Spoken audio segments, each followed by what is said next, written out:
Hey everyone, my name is Chelsea. Welcome to Little Mountain Ranch. I'm really happy to have you here with me today. I am heading up to see where we're at with the cabin build. So we are building a bunkie. It is a little cabin and we are going to be using it for both our kids and for an Airbnb in the future. And I'm super excited about it. It's going to quickly catch you up on the things that I've been doing outside in the last couple of days. When we go back in the house, we are going to make some dinner together. As you all know, I love to get dinner made first thing in the morning. And then what else are we gonna do? We're gonna try some store-bought freeze-dried food together and probably do some apple processing. Dan got the foundation done for the bunkie and he made an insulated platform for it because the bunkie itself doesn't have insulation, but it's so small that with the combination of the insulated floor and an insulated ceiling, it should stay toasty warm with just a small heater. This is all the wood here. So this is a kit. It comes with everything that you need, including all the screws and the nails and everything for building the bunkie. The only thing it doesn't come with is the roofing. So all the boards and rafters and all that it comes with, but the actual shingles it doesn't come with. So we are going to be shingling it to match our house over there. So this is the foundation for the bunkie. As you can see, it's set on treated beams along with some concrete foundation blocks like that. And we did it this way specifically so that we could move it if we ever wanted to. Like I said, it is fully insulated with, I think Dan said it was an R. Did you say it was an R15? R22 rock salt insulation in the base of this. So that should help keep it toasty warm. The plan today is to start actually assembling the cabin itself. We are going to try to film the whole entire process for you, and that will be coming in an upcoming video. Dan is going to be building this primarily by himself. I'll probably come up and help intermittently, but I have a lot of canning to do this weekend. We're going to be canning some pickled carrots. I'm canning a whole bunch of apple pie filling, pulled pork, a bunch of things this weekend. I'm trying to get all of my canning done over the next couple of days. So when I have the canners going, I'll probably come up and give Dan a hand, but he should himself be able to build this entire cabin within 4 days. The platform took him an entire day to build. He used the tractor. He actually built this down in the shop and then used the tractor to pull it up here, which went really well, much better than we thought it would. I checked the weather forecast this morning and it is supposed to be well below freezing, so 6 to 7 degrees Celsius below freezing within the next couple of days, and right now it's definitely hovering around 0, and then with potential of flurries, if you can believe it, in a couple of days. So I actually have quite a bit of work to do just to get all of the food that I still have outside. So we have all those onions down in the little greenhouse curing that need to come up to the house today because it is supposed to get well below freezing tonight even. And I don't want to lose those, of course. And then I have all the pumpkins and the squash out on the deck. And I think some garlic still curing on the deck that I need to get moved. And outside of mulching a few more beds on my garden, we are pretty much done with most of the winter prep, at least on the garden, firewood, all that kind of stuff. And we have one more building, the top floor of our barn, to get it all cleaned out. We do try to get all of our sheds and our shop and everything clean before winter sets in. So we have that left to do, and then I think we're done, which is great since winter is just around the corner. So I'm just gonna take you down to the garden quickly and show you what I've been doing. And the cows are up close to the fence here, and I know a lot of you wanted to see an update on how Fern is doing, so we'll go down and say hi to her before we head up to the house. The China asters have fully bloomed. I think I might plant a few more of these in throughout the forest garden because I love having some color in the garden this late. They're really hardy little flowers. They don't bloom here until October. Okay, so my whole plan with my garden this year, and I've talked about this a few times over the summer, is to go back to a no-till garden. I am currently taking a Master Gardener's course and I am learning so much about soil health. I'm convinced even more than I was before that having a no-till garden is the way that I want to go as far as building up really wonderful and healthy soil. The healthier soil, of course, the healthier the food is that I'm going to grow in that soil. So what we've been doing is getting all of the beds all mulched that you can see behind me here. And this is mulched with manure compost. I know that this manure that we're using in our garden is good manure because it is our own, not ours, but our cow and horse manure that we compost for around 12 months before we put it on our garden. So it's good. And then I'm covering the beds, as you can see here, with leaves that we're raking up from the yard. I still have quite a few left to do. But as you can see, I have lawn between my beds, and that is intentional. I love that I can just mow it. So I just keep it mown down during the summertime. It makes a really pretty pathways, and I don't need to worry about keeping like wood chips or something like that layered in my pathways to keep the grasses down. And the types of grass that are growing in here are not grasses with rhizomes, like quackgrass, for instance. So I don't have to worry about those rhizomes getting into my beds and grass growing up in my bed. So it works really well for me, and I just think it looks really beautiful. So what Dan's been doing is just bringing up bucket loads of the compost with the tractor, and then we can just wheelbarrow it up into the garden. So my hands are cold. This is Frederick. He is a steer. And Red over here is also a steer. This little guy right here, this is Fireweed. If you remember, I lost my sweet dairy cow in the spring, and this was her calf. This is Patty, because he was born on St. Patrick's Day. Look at what a fat little dude he is. Look at you, Patty. Oh, you're such a nice boy, aren't ya? This is Ivy. She is a 25-year-old quarter horse. And then this girl over here is another of my favorite dairy cows. This is Honey. She is just a gem. I just love her, and she's just so pretty. You're such a nice girl, aren't you? This little girl over here is Freya. And then in behind Freya is Fern. Now, you notice anything about Fern, my dear friends? Does she look blonde to you? No, she does not. So she just gets darker and darker by the second, and I suspect by, I don't know, a couple months from now that she is going to be just as dark as her mama. She looks exactly like her. I was really hoping for another blonde dairy cow, but temperament-wise, I could not ask for a lovelier calf than her, though. She has a lovely, lovely temperament, and her mom is turned into such a wonderful milk cow that I know she's going to make a lovely milk cow for us in a couple years. This little dude here is Oreo, and slowly but surely he's warming up to humans, but I don't think he's ever going to be super friendly. Okay, I'm going to head back up to the house, get ready for the day, and then we will do some cooking together. Okay, so we are going to do the meatloaf recipe out of my cookbook.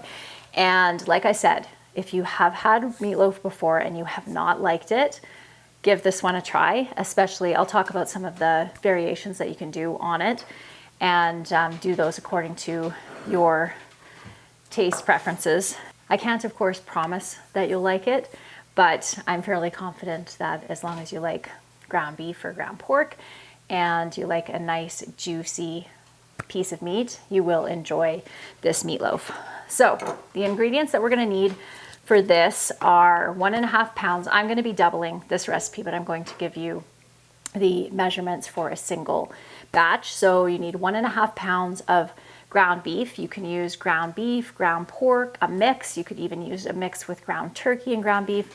The only thing is that in order to have a nice juicy meatloaf, you do want a fairly high fat content in your meatloaf. So you don't want to use lean cuts of meat without some kind of fat in them.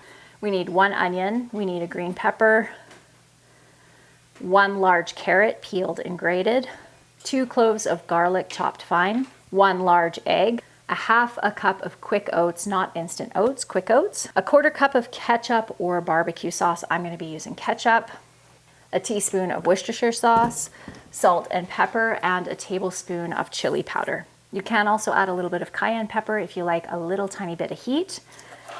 So you'll need a large mixing bowl. You can grab a pen and paper and write down everything that I'm sharing with you, or you can sign up for my newsletter, because I am sending out recipes in my newsletter. And I'm really proud of my newsletter. We've done a lot of work on it over the last couple of weeks to make it really a valuable piece of content for you guys, and it looks absolutely beautiful. I'm so happy with it. So I will put a link for signing up for my newsletter down in the show notes for you. I need a pair of scissors, and we are trying to include a couple of recipes per month in the newsletter.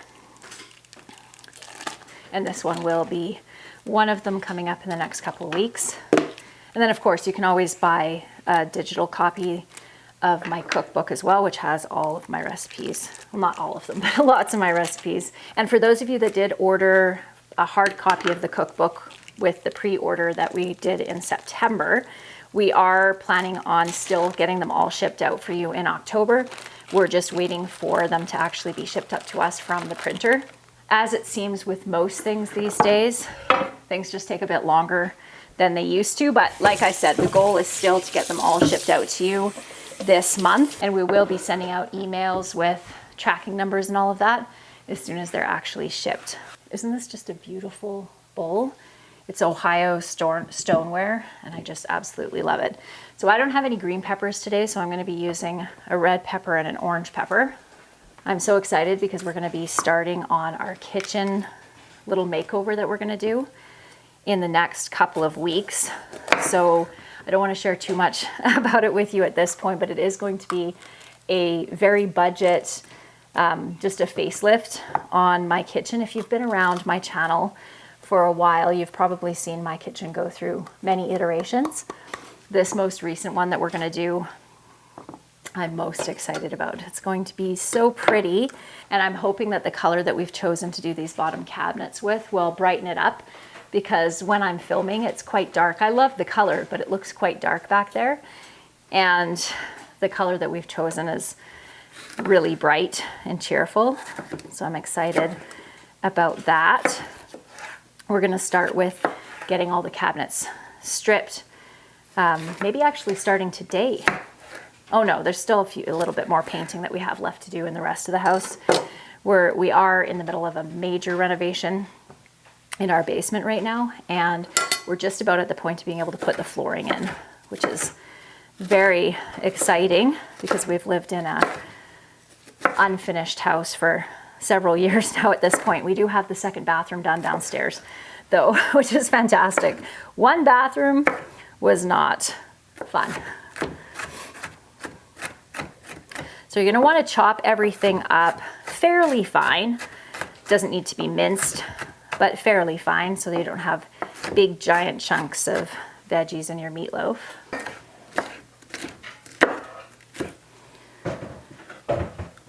How's it going out there? Challenging to get it level? Yeah. Of this big giant onion, which equals one kind of average size onion. And I am doubling this, but some of my kids don't like lots of onion, so I'll just do the half of one here. Oh, my eyes are burning already. I'm gonna grab my goggles.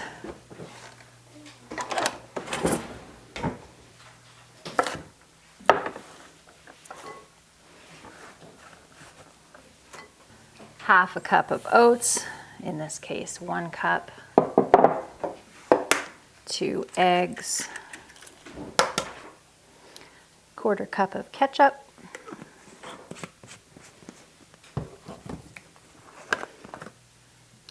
Worcestershire sauce,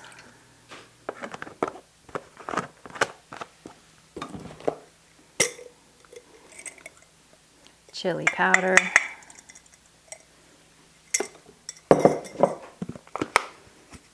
hard to take me seriously when I'm wearing those, isn't it? Some pepper, salt, and where did our garlic go? There it is. So you do want to mince up the garlic. Oh my goodness, I took the glasses off too soon. Oh. And I have tried all the tricks for not having burning eyes, but I just find that wearing actual eye protection is the most efficient and consistently works way that I have found.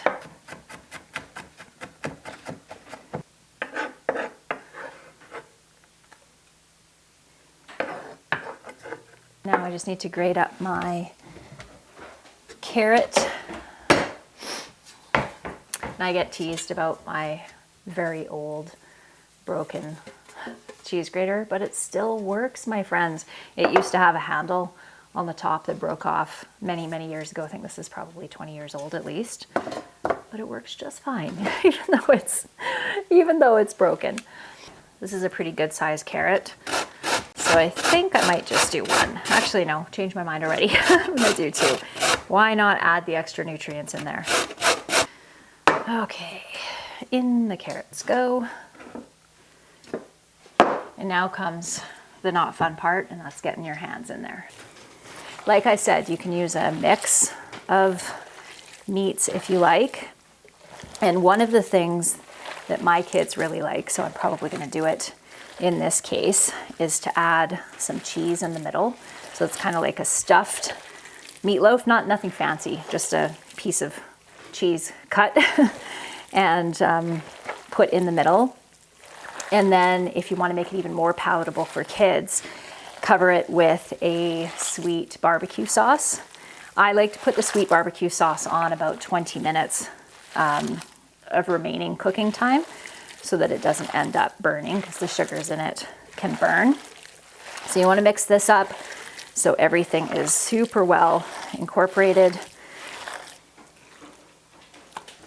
So you're just going to put it in like so, and then make a little bit of a well down the middle, and that's what we'll be putting our cheese into. Nice thick chunk of cheese in there. And then we'll cover up the top with some more of our meat mixture. And we are going to have enough meat for a third one, which is great because I have teenagers, and if you've had teenagers, then you know teenagers can eat a lot, like a lot. So this will definitely get consumed. You can take a fork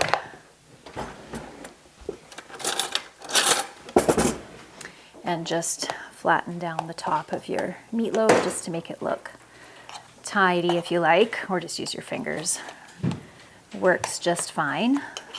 And then we're going to bake this at 350 for around 40 minutes or so until it is nice and brown on the top and cooked through. So there's no pink left. Okay, so we're going to pop this in our preheated oven. This one is a little bit smaller than these guys, so I'll take this one out earlier than these other ones. Set my timer for 40 minutes, and then I'll take a peek on it and see how it's looking at that point. It's going to be our side dish. So this is loaded mashed potatoes, and it is from Nutristore. So I have not tried Nutristore's freeze-dried products yet, so this is going to be the first time trying them here with you, although I do have a freeze dryer myself, and I have had lots of freeze-dried products, so I know what to expect, and I'll be able to kind of compare this to my own stuff.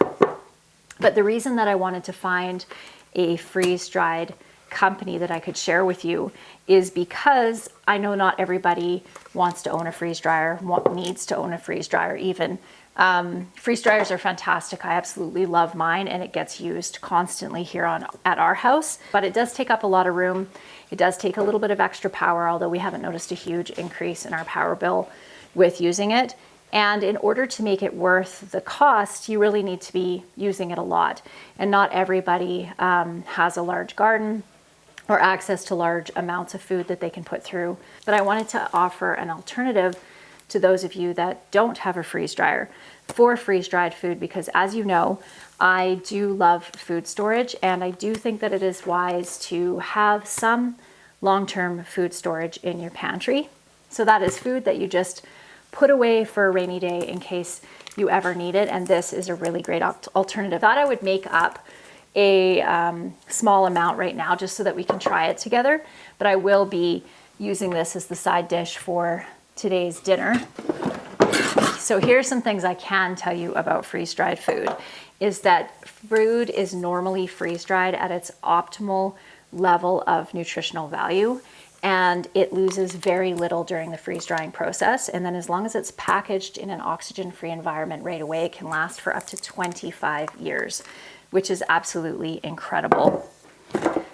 My freeze dryer has actually replaced my dehydrator entirely. I just love it so much. 1.5 cups of water, and we get this boiling on the stove. And then once that's boiling, we're going to take 1 cup of our freeze-dried mashed potatoes and all the other goodies that are in here. So I must admit to being a tiny bit skeptical because I don't freeze dry meals. I freeze dry ingredients. And so far that's been a good experience. So this is going to be the first time I have ever rehydrated and consumed basically like a meal. So this one has potatoes, cheese, ground beef, corn, carrots, onions, all kinds of goodies in it. So I am very curious to see. So what we do is we let this come to a boil. We add this and then we remove it from heat, stir it well, cover it and let it sit for 10 minutes. So let's give this a try. And this is enough for 7 adults. So 7 large servings. Okay, boiling water, in it goes. Mixing it well.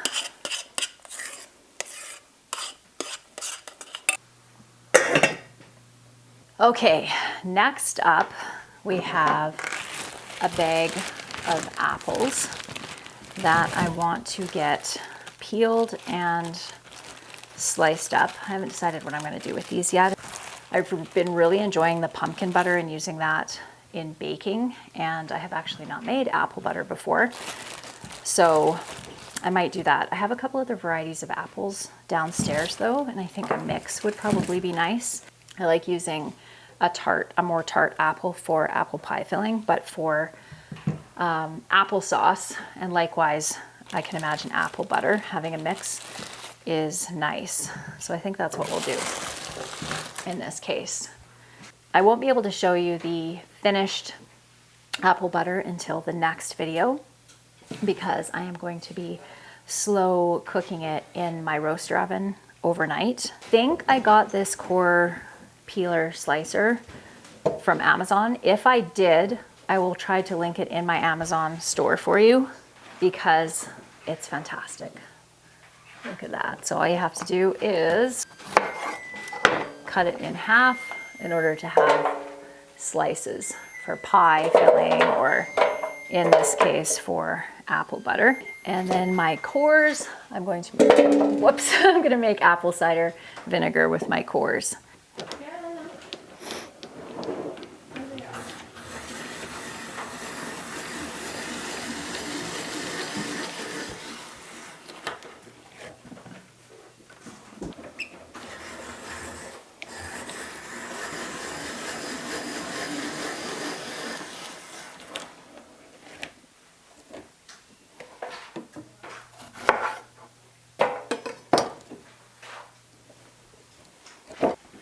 Okay, it is the moment of truth. They smell good. Now, I would never have been able to guess, looking at this, that this was from freeze-dried ingredients at all. I'm going to try them plain first, but then I'm going to add some butter because I like my mashed potatoes with butter. Here goes.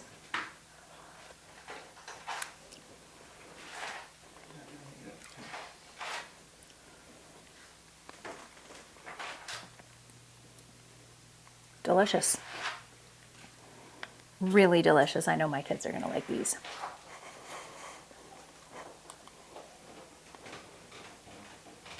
Lots of flavor.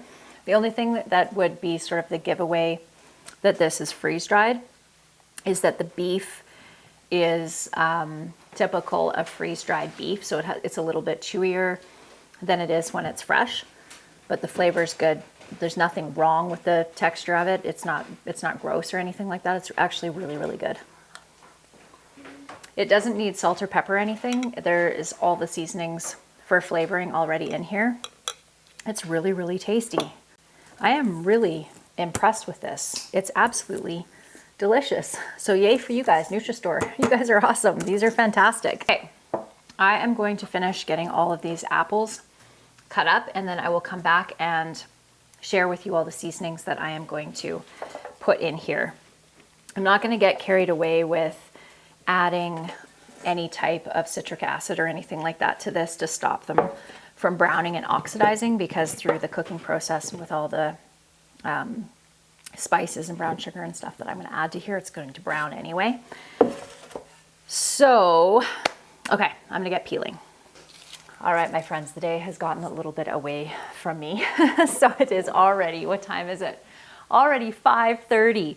So the meatloaf has already been dug into. So Dan came in and ate a whole bunch, said it was absolutely fantastic. And then two of my boys had a tournament to go to in town tonight, so they ate half of another one. We do still have one untouched meatloaf left, and I'm going to pop these in the oven and just warm them up right now so that they're nice and toasty warm for dinner, which we'll eat at around 6 o'clock this evening. And then I still have to make these loaded potatoes, but that takes, as you saw, less than 10 minutes. So over here, I did put all of our apples into the roaster oven. So they are actually already hot. And I added a little bit of water to this as well. And my plan is I'm going to let these cook up all night. And by tomorrow morning, they'll be really soft. And then I'll probably run them through my food mill, and then it'll be nice and smooth at that point. A whole bunch of cinnamon, a little tiny bit of ginger, and I think I'm going to leave it at that and see how that tastes. It smells good. And then we're going to add a little bit of brown sugar to this. Give this a little mix. And then, like I said, we'll cook this down all night long. So I can actually can this. Unlike the pumpkin butter that we did the other day, pumpkins are far less acidic than apples, so it's not recommended to can pumpkin butter, and also because it's very dense. I had quite a few people comment on that video when I was talking about that, about why you would be able to do apple butter and applesauce, because it can be fairly dense as well, but it actually has more to do with the acidity level of pumpkins than it does the density, although the density does have a part to play in why you can't can it as well. But oh my goodness, this smells so good. Could just eat it just like this. So we'll put that back on to the base. Let's see, is it too hot? Nope, it's good. All right, friends, that is it for today's video. I hope that you enjoyed it, and I look forward to seeing you next time. Bye.